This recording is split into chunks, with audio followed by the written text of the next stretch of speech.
अस्सलाम वालेकुम। अभी हम पढ़ेंगे 6.3। तो 6.3 जो है इसमें सबसे पहले आ गया है साइंटिफिक नोटेशन। साइंटिफिक नोटेशन का मतलब ये होता है कि आपने क्या करना है, कोई भी नॉर्मल आपके पास वैल्यू है ना, ठीक है, जैसे कि ये वैल्यू हमें दे दी गई है पॉइंट्स में, ठीक है, ये वन पार्ट जो है ना उसका मतलब वन क्वेश्चन का ये जो सेकंड पार्ट है ये मैंने सॉल्व किया है।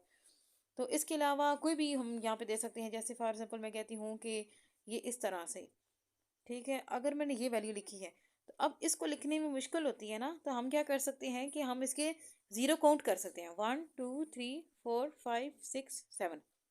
तो मैं इसको 2 लिखूं और 10 की पार जो है वो इस तरह से मैं यहाँ पे इसके जितने ज़ीरो है ना उनका नंबर लिख दूं। तो ये फॉर्म ज़्यादा इजी है एज़ कम्पेयर टू ये, क्योंकि इसको पढ़ना इजी है, इसको लिखना इजी है, और इसको ना पढ़ना इजी है और ना लिखना इजी है। तो इसको हम कहते हैं, ये क्या है, ये साइंटिफिक नोटेशन है। तो अब हम साइंटिफिक नोटेशन जो है इस क्वेश्चन की देखेंगे कि देखिए वो तो नॉर्मल थी, अब बात आ गई है पॉइंट्स पे, कि ये देखें ना कि ये पॉइंट्स पे आ गई है कि 89, आगे पॉइंट यानी कि इशारिया आगे है 99। तो अब हम इसमें किस तरह से करेंगे, तो आप सिंपल सी चीज़ है कि देखें जो है ना पॉइंट, पॉइंट को, ये पॉइंट इधर है ना, इसको उठा के मैं इधर ले आऊँगी। तो मैंने क्या कर देना है, 8.999 कर देना है, और यहाँ पे सिंपल जो है ना वो मेरे पास 10 आ जाएगा। इस तरह से ये हमारे पास होती है साइंटिफिक नोटेशन।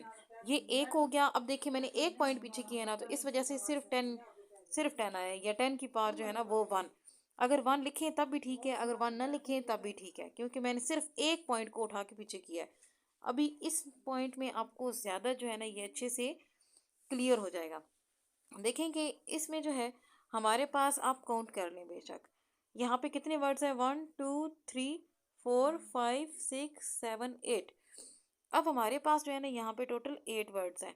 तो हम क्या करेंगे कि इन दो वर्ड्स को यूज़ करेंगे, क्योंकि ज़ीरो जो है वो यूज़लेस है, लेकिन 7 और 5 दोनों यूज़फुल हैं। तो हम क्या करेंगे, पॉइंट जो है ना वो 7 के बाद लगा देंगे और यहाँ पे 5 लिख देंगे। तो अब हमने क्या करना है कि एक वर्ड को बीच में से हटा देना है, ठीक है, क्योंकि हमने पॉइंट जो है, पॉइंट के लिए एक वर्ड यूज़ कर लिया है। इस वजह से इधर जो 8 था इसमें से हमने -1 कर देना है, तो हमारे पास रह जाएगा 7, क्योंकि हमने एक वर्ड जो है ना वो इशारिया से पहले लेके आना है, इस पॉइंट पे लेके आना है, इस पॉइंट पे। तो जब लेके आएंगे हम सिंपल इसको लिखेंगे, तो ये हमारे पास जो है ना क्वेश्चन ये कुछ इस तरह से हो जाएगा।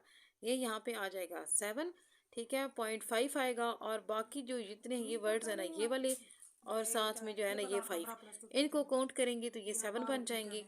और इस 7 को हम लिखेंगे -7, यानी कि 10 की पावर -7 में लिखेंगे। अब -7 में लिखने की क्या वजह है, क्योंकि ये जितने भी वर्ड्स थे ना, ठीक है, ये पॉइंट के इस साइड पे थे, पीछे थे, पॉइंट के पीछे थे, तब हमने इसमें माइनस लिखा है।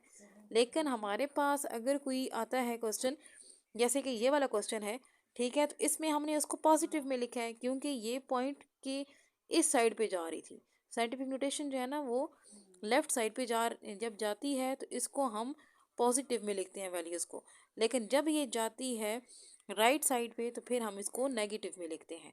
इसकी एग्जांपल इस तरह से है कि जैसे 3 है, ठीक है, इस तरह।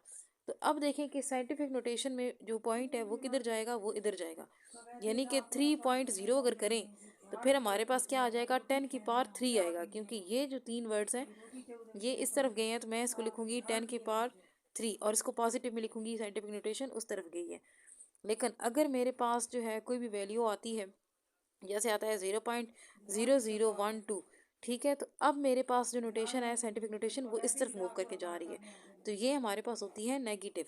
इसको मैं क्या लिखूंगी, 1.2, 10 की पावर, ठीक है, अब नेगेटिव में लिखूंगी। अब 10 की पावर में 1 जो है ये मेरे पास यूज़ हो चुका है, ठीक है, इधर आने के लिए।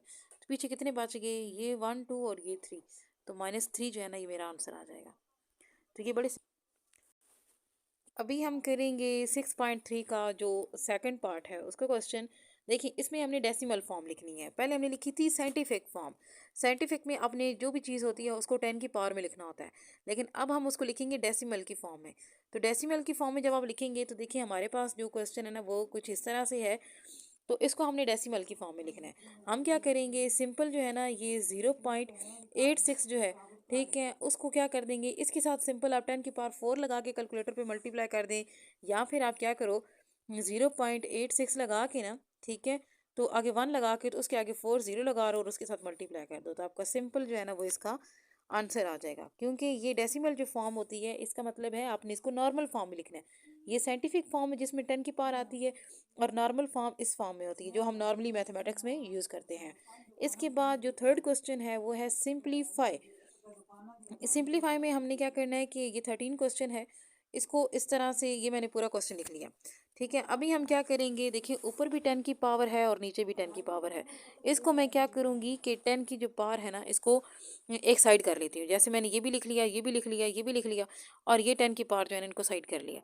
अब 2 10 की पावर इधर से कट गई और 2 इधर से कट गई, अब सिर्फ यहाँ पीछे रह गया है 10। ठीक हो गया, तो ये मैंने आगे लिख लिया। फिर 2 1s आर और 2 5s आर जो है ना ये इधर 10 जो है कट हो गया। अब मैंने क्या करना है, 521 को 12 और 5 के साथ मल्टीप्लाई कर देना है। जब मल्टीप्लाई करूंगी तो मेरे पास ये वाला आंसर आ जाएगा। अब देखें कि ये आंसर जो है ना ये आ चुका है, इसको आप लिखेंगे साइंटिफिक फॉर्म में। ये हमारे पास जो है ना ये डेसिमल फॉर्म में आंसर आ चुका है। अब हमने इसको सिंप्लीफाई करके साइंटिफिक जो है ना फॉर्म उसके अंदर लिखना है। उसके अंदर लिखने के लिए मैं क्या करूँगी कि 3 के बाद जो है ना इधर, ये मेरे पास ऐसे है ना 3 1 2 6 0, तो मैंने क्या करना है 3 के बाद पॉइंट लगाना है। आगे जितने वर्ड्स हैं उनको 10 की पावर में लिखना है, तो 10 की पावर जो है ना वो 4 लिख देंगे। अब देखें जब पॉइंट आ जाता है ना इशारिया, तो इसके बाद आप 0 लिखें या ना लिखें कोई वैल्यू नहीं रखता, क्योंकि आगे इसकी जो पावर है वो 4 में कैलकुलेट हो चुकी है।